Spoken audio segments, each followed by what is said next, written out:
stage ឆ្នាំថ្មីសួស្តីឆ្នាំថ្មីសួស្តីឆ្នាំថ្មីពេលពេលនេះថ្មីសួស្តីឆ្នាំថ្មី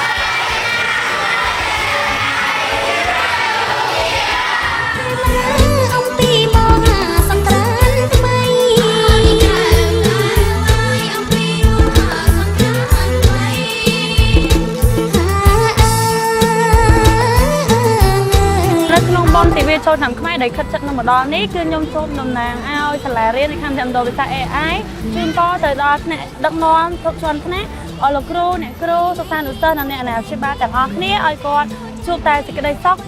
សេចក្តីចម្រើននិងពុទ្ធពរទាំង4ប្រការគឺអាយុវណ្ណៈសុខៈពលៈនិងកុបីជាគ្រាឡើយ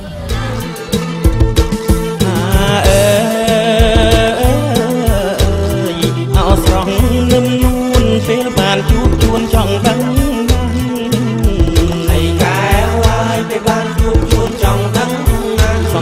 ទោះបីយើងជាវគ្គមណ្ឌលភាសាក្តីគឺយើងព្យាយាមលើកទឹកចិត្តទាំងសិស្សានុសិស្សទាំងអ្នកអាណាព្យាបាលឬក៏បុគ្គលិកយើងក្តីឲ្យគាត់ចូលរួមចំណែកក្នុងការបណ្ដុះបណ្ដាលសិស្សានុសិស្សយើងឲ្យគាត់យល់អំពីវប្បធម៌ប្រទេសខ្មែរយើងហើយលើកស្ទួយនៅបុណ្យជាតិរបស់យើងអញ្ចឹងយើងឃើញគ្រប់ស្ថាប័នយើងទាំងអស់គឺយើងបានមានការរៀបចំយើងមានល្បែងជាព្រៃ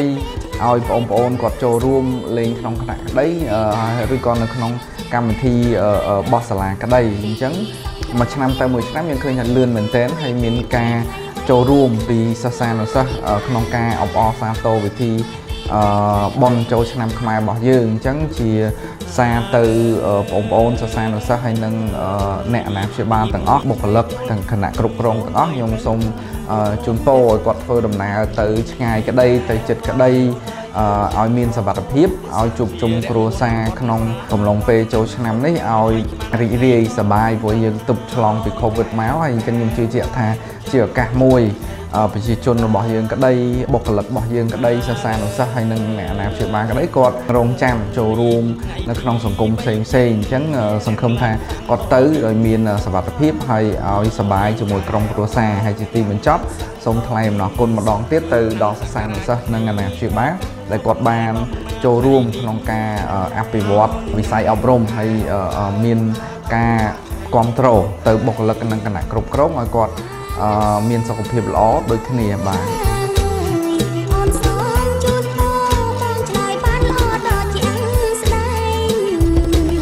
សួស្តីឆ្នាំថ្មី and happy Khmer New Year